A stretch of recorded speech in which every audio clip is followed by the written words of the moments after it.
सबसे पहले उत्तराखंड की कानून व्यवस्था पर उन्होंने सवाल खड़े किए और उसके बाद पुलिस की कार्यप्रणाली को ही कटघरे में खड़ा कर दिया। इतना ही नहीं, वह फिर ऋषिकेश जाकर शराब माफियाओं के हमले में घायल हुए पत्रकार योगेश डिंगरी से भी मुलाकात करते हैं। दोस्तों, इन दिनों पूर्व मुख्यमंत्री और मौजूदा सांसद त्रिवेंद्र सिंह रावत चर्चाओं के केंद्र में बने हुए हैं, क्योंकि उनके बयान और उनकी गतिविधियां इन दिनों मौजूदा सरकार के लिए असहजता को बढ़ा ही रही हैं। इन दिनों उत्तराखंड के पूर्व सीएम त्रिवेंद्र सिंह रावत अपने बयानों को लेकर खासी चर्चा में दिखाई दे रहे हैं। सबसे पहले पूर्व सीएम ने राज्य की कानून व्यवस्था पर कई सवाल खड़े किए और यहां तक कह दिया कि यूपी से गुंडे बदमाश भागकर उत्तराखंड में शरण ले रहे हैं और लगता है कि उन्हें उत्तराखंड पुलिस का कोई खौफ ही नहीं है। त्रिवेंद्र सिंह रावत के इन बयानों को आप भी सुनिए। तो खौफ होना चाहिए गुंडे बदमाशों की तरफ, क्योंकि पड़ोसी राज्य में दबंगई से कुचला जा रहा है, गुंडा तत्वों को, असामाजिक तत्वों को मतलब दबंगई से कुचला जा रहा है। उधर शेल्टर कर रहे हैं, लेकिन चोर चोरी से जाए, बोलते ना क्या बोलते हैं, चोर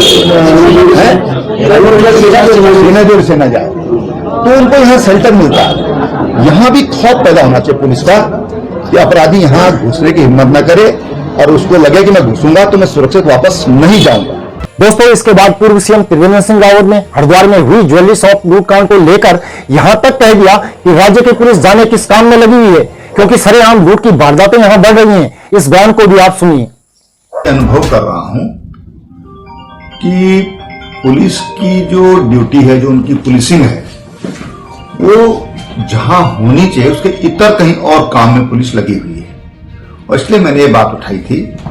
आज मैंने हरिद्वार के जो एसएसपी हैं उनसे बातचीत की है और उन्होंने मुझे आश्वस्त किया कि हम बहुत जल्दी उन अपराधियों को पकड़ लेंगे।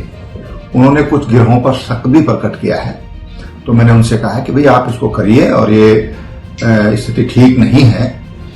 और मैं समझता हूं कि अभी 2 साल पहले लगभग जब राष्ट्रपति देहरादून में आई थी, उसी दिन, और वो भी बिल्कुल सुबह 11 बजे के करीब, 10 बजे के करीब, एक बहुत बड़ी डकैती देहरादून में हुई थी।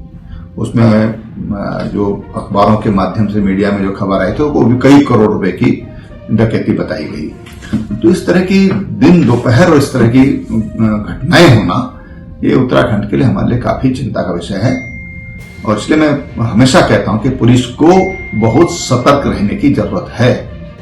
अगर पुलिस सतर्क रहती तो दिन में 2 बजे हादसा होता है और हरिद्वार से निकलने के बहुत सारे रास्ते नहीं हैं, तो उनको हम कहीं ना कहीं उनको पकड़ सकते थे।